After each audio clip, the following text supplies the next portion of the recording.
Bismillahirrahmanirrahim. Assalamualaikum warahmatullahi taala wabarakatuh. Assalamualaikum warahmatullahi wabarakatuh. Alhamdulillah, alhamdulillah rabbil alamin wa bihi nasta'inu ala umuri din. Wassalatu wassalamu ala sayyidil mursalin sayyidina wa habibina wa maulana Muhammadin wa ala alihi wa sahbihi ajma'in.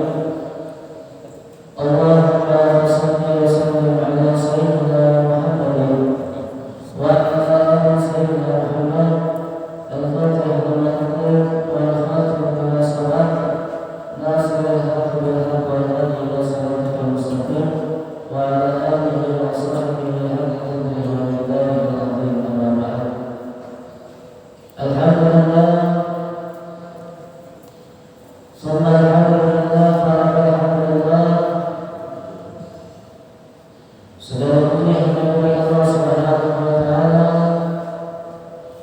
yang telah memberikan kita semua rasa nikmat sehat walafiat sehingga kita bisa berkumpul bersama duduk di sebuah majlis mendengarkan daripada ilmu Allah Subhanahu wa taala dan sama-sama kita hari ini di pagi hari ini untuk meraih daripada warisan Nabi Muhammad sallallahu alaihi wasallam. Salawat serta salam senantiasa kita curahkan kepada baginda Rasulullah sallallahu alaihi wasallam, Nabi yang agung, Nabi yang sungguh besar kasih sayangnya kepada hambanya, kepada umatnya. Itu kita semua sebagaimana Nabi Muhammad sallallahu alaihi wasallam telah kita jalan kiamat mahal daripada syafaat Nabi Muhammad sallallahu alaihi wasallam. Amin ya rabbal alamin. Kemudian yang tidak saya lupakan pula, yang saya hormati, yang saya muliakan daripada ketua wilayah Masjid Dewan Rahmat Bapak Dahnur Mata Allah Jalla Jalaluhu. Mudah-mudahan Allah berikan umurnya, sehatkan badannya, dan Allah istiqomahkan selalu dalam berbuat berdakwah kepada Allah Subhanahu wa taala. Amin ya rabbal alamin. Yang saya hormati pula para ketua wilayah masjid ataupun musala yang lainnya yang hadir seluruhnya tanpa terkecuali. Mudah-mudahan Allah berikan umur mereka semua di dalam taat ibadah kepada Allah, di dalam taat kepada Rasulullah SAW, dan senantiasa Allah istiqomahkan di dalam berdakwah kepada Allah Subhanahu wa taala. Amin ya rabbal alamin. Kemudian yang saya hormati pula Bapak Guru, Bapak Menteri, dan segenap seluruh jemaah yang hadir, dan insyaallah kita semua mendapatkan rahmat dan inayah dari Allah Subhanahu wa taala. Amin ya rabbal alamin. Dan kita harapkan tidaklah kita berpisah dari suatu perkumpulan di sini, melainkan segala hal kita diterima oleh Allah Subhanahu wa taala. Amin. Dan segala dosa-dosa kita senantiasa dihapuskan oleh Allah Subhanahu wa taala. Amin ya rabbal alamin. Ya Rabbil Mustafa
kita menunaikan ibadah kita kewajiban kita kepada Allah Subhanahu wa taala, kemudian dengan ibadah kita pula di dalam mencari daripada ridha Allah Subhanahu wa taala, dalam mencari daripada sebuah ilmu Allah Subhanahu wa taala, maka sangat beruntunglah, maka begitu besar daripada pahala yang dia akan dapatkan bagi seseorang yang senantiasa hadir di sebuah majelis ilmu, dia niatkan untuk mendapatkan sebuah ilmu, untuk mendapatkan ridha Allah Subhanahu wa taala.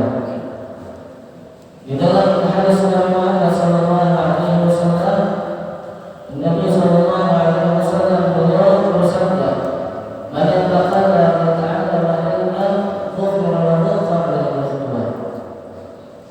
Siapa orang yang berpindah dari satu tempat ke tempat yang lain, yaitu dari rumah menuju tempat majelis ilmu, maka kata Nabi sallallahu alaihi wasallam, dosa-dosanya akan dihapuskan oleh Allah Subhanahu wa taala karena dia buat sebelum dia melangkahkan kakinya. Jadi niat untuk perginya dia dari rumah menuju tempat majelis ilmu sebelum dia melangkahkan kakinya saja, kalau dia niat untuk mencari ilmu, maka dihapuskan segala dosa-dosanya oleh Allah Subhanahu wa taala. Apalagi sudah sampai di tempat sebuah majelis yang dimana majelis tersebut berzikir kepada Allah, menyambut Nabi Muhammad SAW, dan kita mendapatkan sebuah daripada warisan Nabi Muhammad SAW. Karena inilah peninggalan Rasulullah SAW yang paling berharga. Inilah peninggalan Rasulullah SAW yang jika seorang hamba mendapatkan warisan ini, maka hidupnya akan merasakan kebahagiaan di dunia dan di akhirat. Apa peninggalan Rasulullah SAW? Apakah Nabi Muhammad SAW meninggalkan sebuah harta? Apakah Nabi Muhammad SAW meninggalkan sebuah jabatan? Apakah Nabi Muhammad SAW meninggalkan hal dunia yang lainnya? Tidak, akan tetapi yang Nabi SAW tinggalkan, wariskan kepada umatnya adalah sebuah ilmu. Oleh karena itu, ambillah warisan Nabi Muhammad SAW yang berupa ilmu tersebut agar senantiasa kita selalu mendapatkan arahan daripada Nabi Muhammad SAW, karena kita memiliki sebuah ilmu yang begitu besar, begitu dahsyat. Jika kita memilikinya, pasti akan mendapatkan sebuah keberkahan dari Allah Subhanahu wa taala, dan sudah tentu kehidupan kita akan senantiasa mendapatkan ridhonya Allah Subhanahu wa taala. Amin ya rabbal alamin. Dan kemudian di dalam kita melakukan daripada salat fardu ini, daripada melakukan salat wajib kita kepada Allah Subhanahu wa taala, maka begitu banyak faedah pahala yang begitu besar jika kita mengamalkannya, jika kita mengerjakan daripada apa yang telah diwajibkan oleh Allah Subhanahu wa taala, di mana ibadah salat ini merupakan ibadah yang wajib, yang telah Allah wajibkan kepada umat Nabi Muhammad SAW sebanyak dalam sehari 5 waktu. Di mana salat ini merupakan sebuah ibadah yang diwajibkan pertama kali dalam peristiwanya Isra dan Mi'raj Nabi Muhammad SAW. Di saat itulah Nabi Muhammad SAW diwajibkan salat oleh Allah Subhanahu wa taala, dan Allah wajibkan salat ini kepada umat Nabi Muhammad SAW. Dan Nabi SAW ketika Isra wal Mi'raj, Nabi Muhammad SAW mendapatkan sebuah hadiah dari Allah, mendapatkan sebuah hadiah yang begitu besar dari Allah Subhanahu wa taala, yang begitu istimewa dari Allah Subhanahu wa taala. Awal daripada waktu salat ini merupakan sebanyak 50 waktu.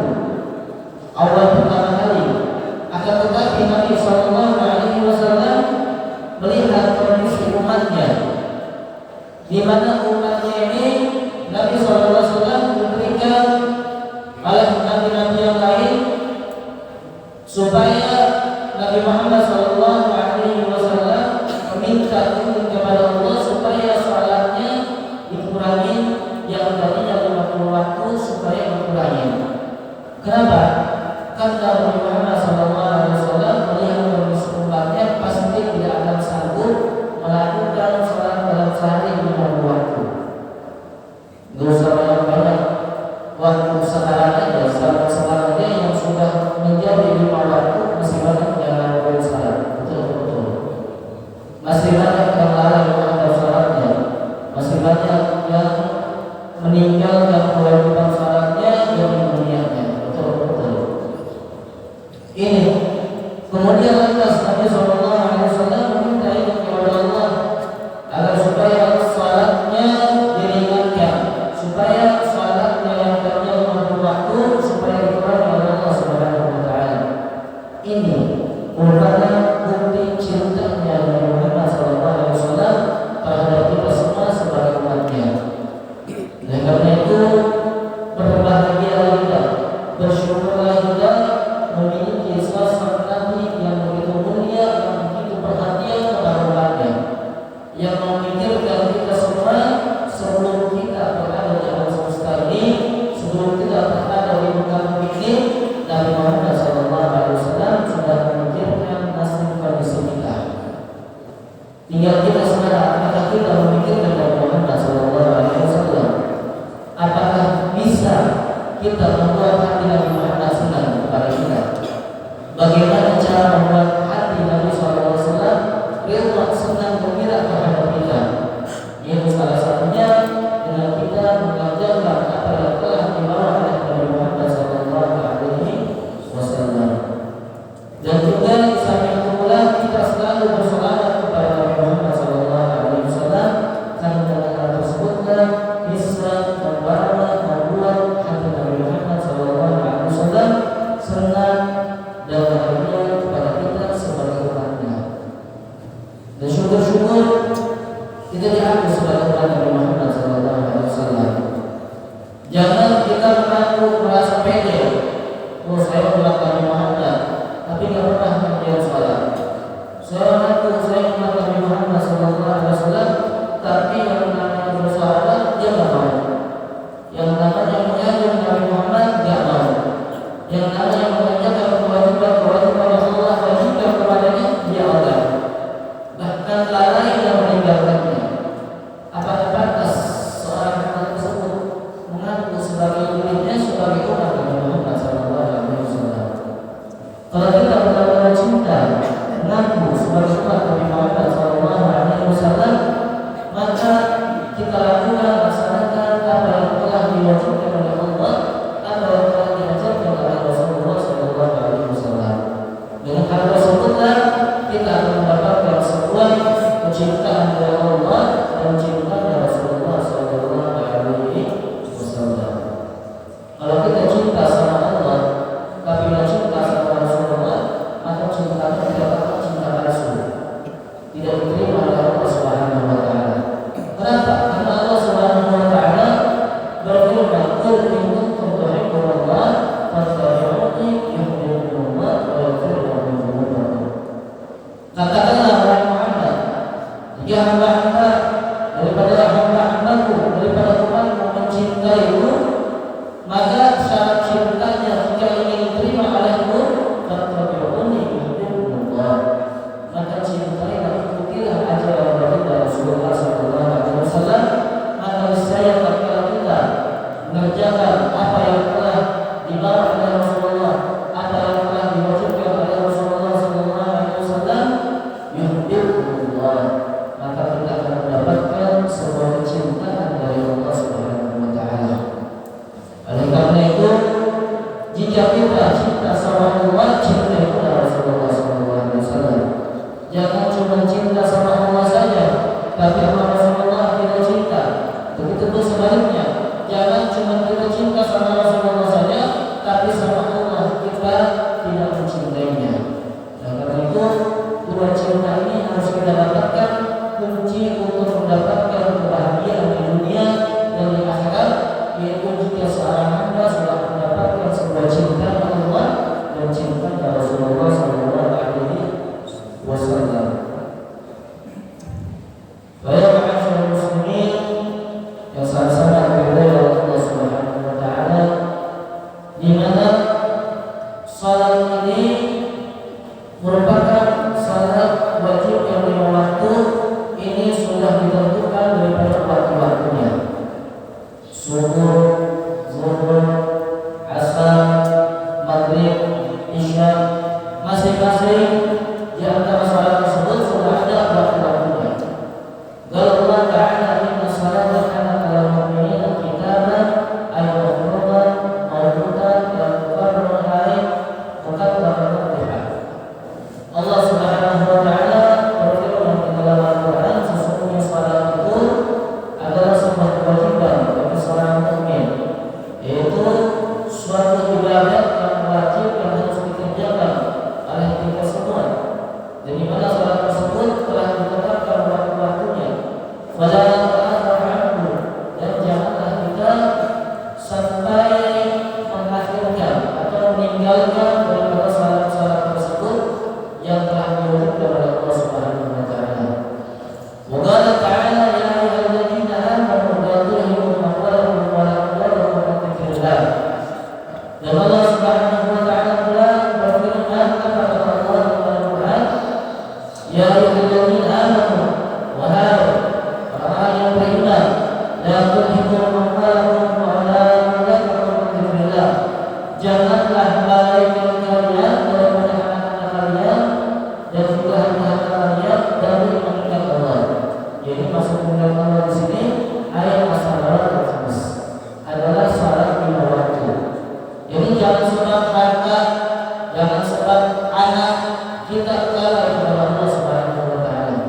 Sebab mencari harta dunia, sebab mencari harta dunia sehingga kita melalaikan kewajiban kita kepada Allah Subhanahu wa Ta'ala. Ataupun dengan sebab anak-anak kita sehingga membuat kita lalai kepada Allah Subhanahu wa Ta'ala. Maka janganlah harta yang kita miliki, anak-anak yang kita miliki, semuanya bisa melalaikan kita terhadap kewajiban kita kepada Allah Subhanahu wa Ta'ala. Boleh kita mencari rezeki, boleh kita mencari harta, tapi asalkan jangan tinggalkan Allah. Jangan tinggalkan yang Maha memberikan rezeki. Jangan tinggalkan yang Maha memberikan semua kenikmatan tersebut terhadap kita. Karena hakikatnya yang telah memberikan semua rezeki pada seluruh makhluknya Allah adalah Allah Subhanahu wa Ta'ala. Termasuk kita. Kita mendapatkan semua nikmat rezeki dari Allah, dan semuanya itu adalah pemberian dari Allah Subhanahu wa Ta'ala. Dan kalau diberikan rezeki harta yang banyak, harta yang begitu besar, maka itu pun termasuk ujian bagi kita. Kita punya harta yang banyak, kemudian mau kita kemana itu harta? Kalau kita menggunakan harta tersebut yang Allah titipkan kepada kita, digunakan untuk jalan-jalan kebaikan, jalan-jalan yang diridhai oleh Allah Subhanahu wa Ta'ala, maka insyaallah harta tersebut akan memberikan keselamatan bagi kita. Karena setiap harta yang kita miliki, setiap harta yang kita miliki pasti akan ditanyakan oleh Allah Subhanahu wa Ta'ala. Dari mana hasilnya? Dari mana kau dapatkan? Dari mana kau keluarkan? Yang sampai sebab harta kita lalai kewajiban kita untuk menjalankan salat kita yang wajib kepada Allah Subhanahu wa Ta'ala. Allah Subhanahu wa Ta'ala telah memanggil hambanya, telah menyuruh hambanya, mengundang hambanya dalam seruannya dalam setiap hari 5 kali waktu. Di dalam azan setiap hari mengumandangkan azan itu merupakan panggilan Allah, merupakan undangan Allah. Kita saja ketika diundang oleh makhluk, ketika kita mendatangi undangan makhluk pasti kita datang. Mencari undangan nikahan, undangan tetangga kita hajatan, pasti kita datang. Begitu pun ketika undangan Allah sudah dikumandangkan, Allahu Akbar, Allahu Akbar, Allahu Akbar,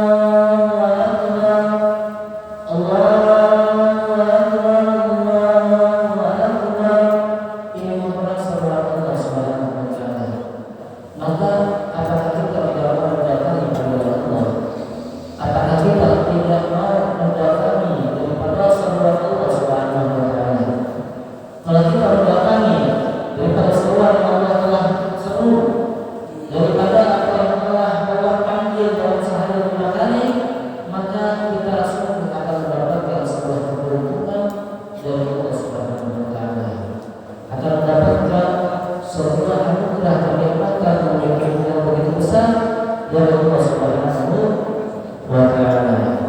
Kemudian di dalam sebuah hadis dari Imam Ahmad An-Nabi Dharr anna Nabi sallallahu alaihi wasallam kharaja zaman asy-syita wal marad yataharra fa'akhadha bil muslimin min syarri wa qala faja'ala dhalika yataharra qala qala ya Aba Dharr wa kuntu labbaika ya Rasulullah fa qala inna 'abda muslim la yusalli salata يريدها وجه الله فتعافى عنه ذنوبه كما تعافى هذا الورق عن هذه الشجرة. Maka diceritakan dalam sebuah hadis di mana Nabi Muhammad SAW beliau pernah keluar rumah di mana pada waktu itu di musim dingin. Nabi SAW keluar rumah pada waktu itu di musim dingin. Kemudian ketika beliau keluar rumah, ini daun-daun pada berterbangan, daun-daun pada berguguran daripada pohon-pohon tersebut. Kemudian Nabi SAW mengambil buah daun dari sebuah pohon, dan setelah diambil buah tersebut oleh Nabi SAW, beliau pun menerbangkan daun tersebut. Diterbangkan lagi oleh Nabi SAW. Dan seraya berkata kepada Aba Dharr, apa kata Nabi Muhammad SAW? Ya Aba Dharr, labbaika ya Rasulullah. Kemudian kata Rasulullah, sesungguhnya seorang hamba yang muslim yang dia mengerjakan salat untuk semata-mata karena Allah, semata-mata untuk mengharap ridha Allah Subhanahu wa taala, maka jika seorang hamba muslim yang niatnya seperti itu, dia melaksanakan salat untuk mengharap ridha Allah, mengharapkan ikhlas kepada Allah Subhanahu wa taala, maka kata Nabi Allah, "Fata'afat anhu dhunubuhu kama ta'afat al-waraq an al-syajara." Maka dosa-dosanya dia akan rontok, akan berguguran sebagaimana bergugurnya daun-daun ini dari pohonnya. Jadi setiap seorang hamba melakukan ibadah salat kepada Allah Subhanahu wa taala, dia jalan rela menuju masjid, menuju musala, hadir dalam melaksanakan salat jamaah, dia ikhlas karena Allah melaksanakan salatnya, bukan karena ingin dipuji, bukan karena ingin mendapatkan pujian dari orang, akan tetapi dia niat di dalam hatinya untuk ikhlas dan mengharap ridha dari Allah Subhanahu wa taala, maka seorang hamba tersebut dosanya akan dihapuskan oleh Allah Subhanahu wa taala. Dan karena itu hadirnya kita di sini pasang niat yang baik, pasang niat yang insyaallah jika niat kita baik sudah barangkali dijadikan pahala oleh Allah Subhanahu wa taala, dan dosa-dosa kita dihapuskan, dilakukan oleh Allah Subhanahu wa taala. Ya ma'asyiral muslimin yang sama-sama dimuliakan oleh Allah Subhanahu wa taala. Begitu besar dahsyatnya jika seorang hamba melakukan salat karena Allah, bukan karena ingin dipuji sama orang. Hati-hati, jangan sampai kita salah berniat. Saya niatkan muslim supaya orang lain melihat saya, dan saya merasa dimuliakan, saya merasa ditinggikan. Tetapi jangan salah kita untuk berniat. Saya niatkan muslim untuk melaksanakan kewajiban saya kepada Allah, untuk mendapatkan pahala dari Allah Subhanahu wa taala. Itu niat yang penting, niat. Inna al-a'malu binniyat. Sesungguhnya segala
yurfa'u al-ghaibu an dzikr.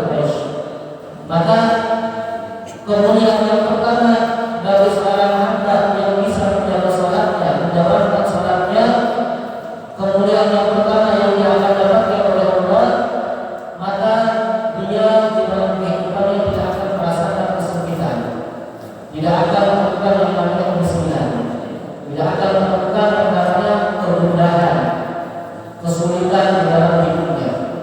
Kenapa? Karena dirinya senantiasa menjaga apa yang telah dijaga, apa yang telah diwajibkan oleh Allah Subhanahu wa taala, dia jaga. Jika kita bisa menjaga Allah, maka Allah akan menjaga kita. Jika kita bisa untuk menjaga apa yang telah diwajibkan oleh Allah, maka insyaallah Allah akan menjaga kita daripada kemiskinan atau keburukan, dari hajat-hajat kita insyaallah dikabulkan oleh Allah Subhanahu wa taala. Itu yang pertama, jika seorang hamba menjaga salatnya, maka yang pertama dirinya akan dijauhkan daripada kesempitan di dalam kehidupan dunianya. Kemudian kemuliaan yang kedua yang dia akan dapatkan bahwa ada dirinya akan dijauhkan daripada siksa kubur. Dijauhkan oleh Allah, tidak akan bertemu dari yang namanya siksa kubur jika dia menjaga salatnya. Yang ketiga, oleh Allah kita mengamini dan Allah memberikan catatan amalan perbuatannya dari kanan kanannya atau dari arah kanan. Maka ini menunjukkan jika seorang hamba diberikan catatan amalan perbuatannya dari arah kanan, ini menunjukkan hamba tersebut merupakan hamba yang beruntung. Hamba yang senantiasa diridhoi oleh Allah Subhanahu wa taala. Kemudian yang keempat, daripada kemuliaan yang Allah berikan kepada hamba-hamba yang senantiasa menjaga salatnya, wayaqulu ala salat al-jannah. Tatkala dia melewati jembatan Shiratal Mustaqim, ini bagaikan kilat yang menyambar. Jadi nanti gambaran ketika melewati jembatan Shiratal Mustaqim ini orang-orang berbeda tergantung amalan perbuatan kita tatkala di dunia. Ada yang sambil merangkak, ada yang sambil gesar, ada yang baru melangkah jatuh. Ini berbeda-beda tergantung amalan perbuatan kita. Ada yang secepat kilat menyampai ujung, sudah sampai ke depan pintu surga. Maka kata Nabi sallallahu alaihi wasallam dalam hadis ini, jika seorang senantiasa menjaga salatnya, tatkala dia melewati jembatan Shiratal Mustaqim, maka lewatnya itu bagaikan petir kilat yang menyambar, langsung sampai. Nggak usah nunggu mesor-mesor, nggak usah rangkai segala macam, langsung sampai. Jika di dalam dunianya dia menjaga amalan salatnya, menjaga kewajibannya kepada Allah Subhanahu wa taala. Dan yang kelima, yang dia akan dapatkan dari Allah Subhanahu wa taala jika dia mengamalkan salat, menjalankan salat apa? Wa yadkhulul jannata bighairi hisab. Dia akan masuk ke dalam surga Allah dengan tanpa hisab. Ini lima macam kemuliaan yang Allah akan berikan, lima macam pemberian yang Allah beri bagi seorang hamba yang senantiasa menjaga akan salatnya, yang senantiasa menjalankan salat lima waktunya, menjalankan kewajiban-kewajibannya. Kemudian wa man ta'ala 'ani salat maka Allah bi 15 uqubat. Sebaliknya, jika kita meninggalkan salat, jika kita melalaikan salat, maka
pedih.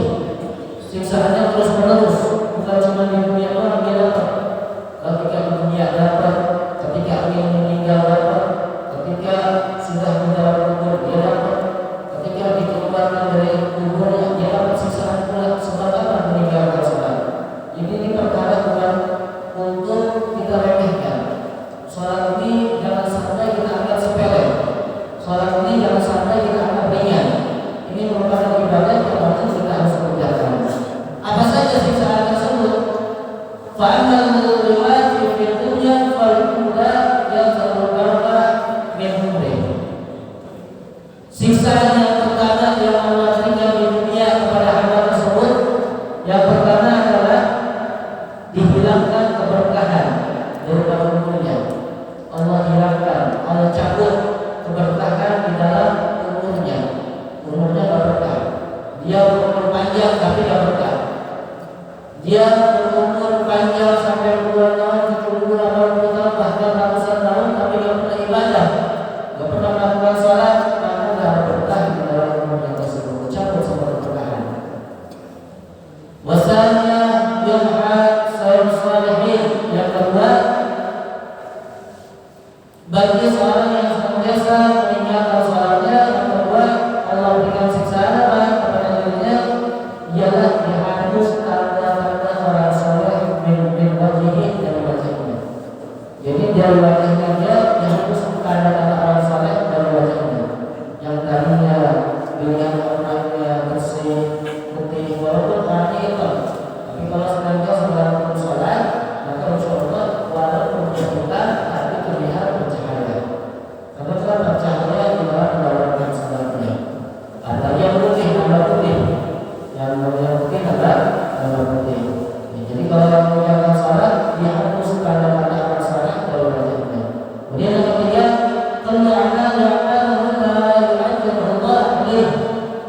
setiap amalan perbuatannya tidak akan diberikan pahala oleh Allah. Setiap amalan perbuatannya tidak akan diberikan pahala oleh Allah Subhanahu wa Ta'ala jika dia meninggalkan sholat. Dia nggak sholat tapi sholat apa? Dia sholat tapi nggak puasa Ramadan, sadar. Kalau dia nggak sholat, kemudian dia sering sholat, sering puasa, juga kepada Allah Subhanahu wa Ta'ala. Karena kuncinya terdapat di dalam sholat. Semua ibadah itu kuncinya terdapat di dalam sholat. Kalau pengen ibadah-ibadah yang lain diterima sama Allah, maka jalankan sholat terlebih dahulu. Kita pengen sholat kita terima, sholat wajib. Kita pengen puasa kita terima, sholat jangan lupa.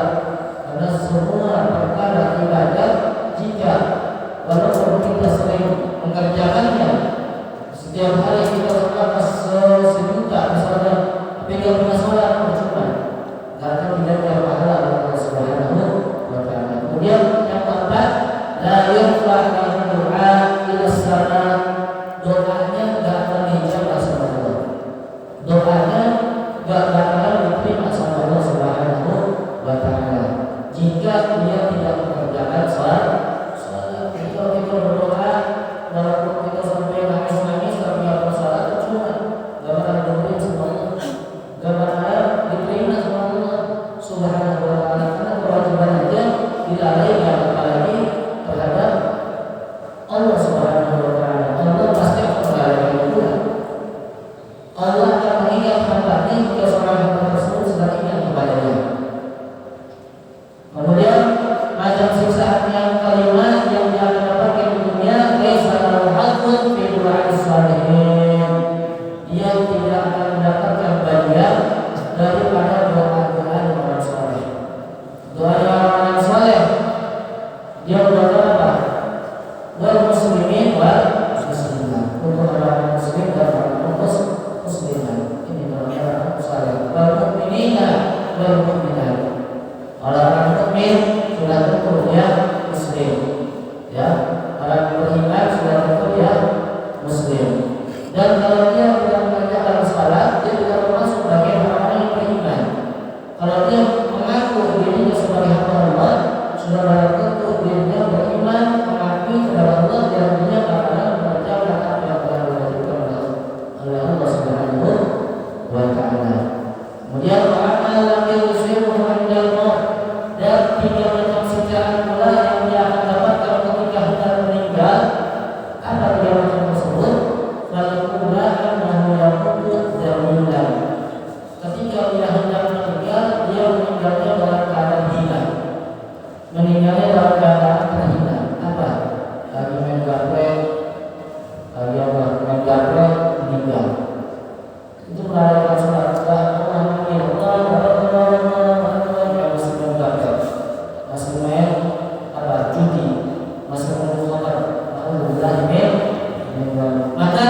siksaan tersebut akan dia dapatkan.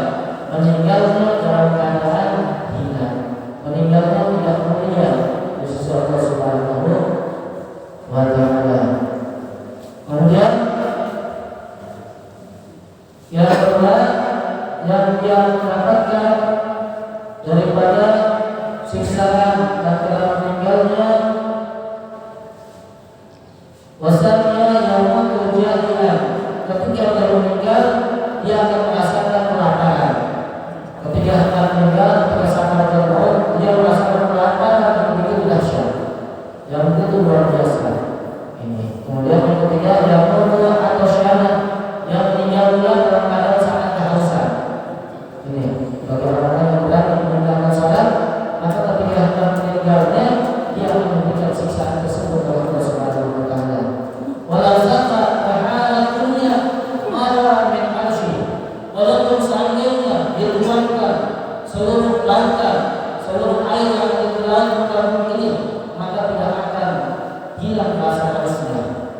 Misalnya seluruh lautan yang ada di dunia dituangkan, dikasih minum kepada orang tersebut, maka rasa hausnya tidak akan bisa hilang.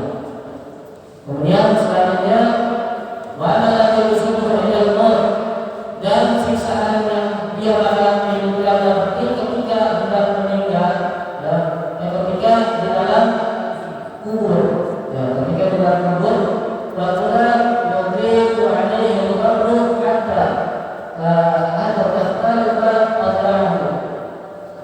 Kuburannya itu sempit, kuburannya sempit kepada Allah Subhanahu wa Ta'ala, sampai sehingga tulang-tulangnya itu hancur karena saking sempitnya kuburan tersebut. Ini di dalam kubur. Kemudian yang kedua yang akan mendapatkan siksaan kedua, yaitu al-qabr, akan dinyalakan api di dalam kuburnya, dibakar dulu dalam kubur Allah Subhanahu wa Ta'ala. Ini sudah masuk akhirat, sudah masuk ke dalam neraka, masih jalan kubur, sudah disiksa Allah Subhanahu wa Ta'ala. Ya takallam ala al-jumat laylan wa nahar, dia merasakan kepanasan siang hari dan malam hari, merasakan kepanasan yang dahsyat. Kemudian ketiga, yusallitu alaihi fi qabri sebab ismuhu syuja'ul akbar. Dan yang ketiga, dia akan mendapatkan menemui seekor ular yang akan menyiksa dirinya, di mana ular tersebut terkenal dengan nama sebutan Syuja'ul Akbar. Syuja'ul Akbar ini merupakan seekor ular yang begitu dahsyat ganasnya, melebihi daripada ular terganas yang ada di dunia. Kobra ada apa sama Syuja'ul Akbar. Syuja'ul Akbar ini ditugas kepada Allah, diberikan Allah berpelukan kepada orang-orang yang senantiasa menjalankan salat. Wasatahu misrat, di mana suaranya daripada ular tersebut bagaikan petir. Sekali bersuara bagaikan kita ada kalau lagi hujan nih, ada petir kadang-kadang akhir betul ya. Kadang saya baca ada petir, hujan lagi hasil jangan HP atau lagi ikut perubahan, tapi ada petir di bawah hujan kita akhir. Ini gambaran daripada suara daripada ular sudah. Wal-farahu min hadid, kuku-kukunya itu terbuat dari besi. Kuku ular tersebut terbuat dari besi. Kullu kukuin masirah dan bukan berbenarnya, dan setiap satu kuku itu perjalanannya bukan berbenarnya perjalanan sehari. Bukan berbenarnya pada hanya sudah al-akbar, asal dan al-qasiyah jatuh amaran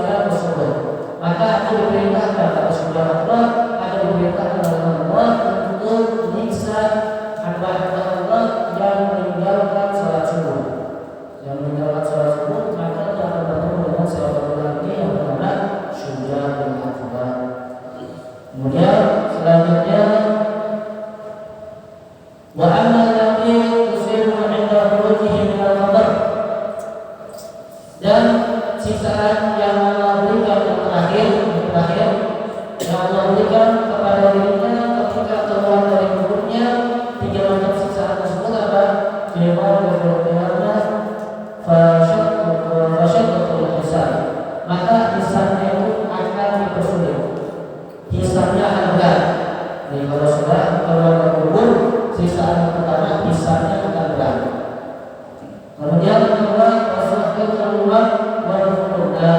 Yang kedua akan mendapatkan berkah Allah, akan mendapatkan sebuah berkah dari Allah Subhanahu wa taala, dan sisa yang terakhir ia akan masuk ke dalam neraka Allah Subhanahu wa taala. Oleh karena itu, jangan sampai kita melalaikan daripada perbuatan kita kepada Allah Subhanahu wa taala. Jangan sampai kita meninggalkan apa yang telah diwajibkan oleh Allah Subhanahu wa taala, agar supaya kita senantiasa mendapatkan sebuah rahmat, hidayah dan kesenangan dari Allah di dunia dan akhirat. Mudah-mudahan Allah Subhanahu wa taala istiqomahkan kita semua senantiasa melakukan salat berjamaah, salat berjamaah, dan senantiasa Allah Subhanahu wa taala ringankan langkah kaki kita untuk menuju kepada tempat yang diridhoi oleh Allah, untuk menuju kepada tempat yang dimana di situ terdapat sebuah majlis Allah Subhanahu wa taala, yang semoga Allah Subhanahu wa taala kabulkan setiap hajat-hajat kita. Allah terima niat-niat kita. Allah Subhanahu wa taala tidaklah pisahkan kita, tidaklah membubarkan kita, melainkan kita telah dihapuskan dosa-dosa Allah. Melainkan dosa-dosa kita semuanya yang kita lakukan baik sengaja atau tidak sengaja, baik secara terang atau secara tersembunyi, semuanya dihapuskan oleh Allah Subhanahu wa taala. Amin ya rabbal alamin. Hadza minni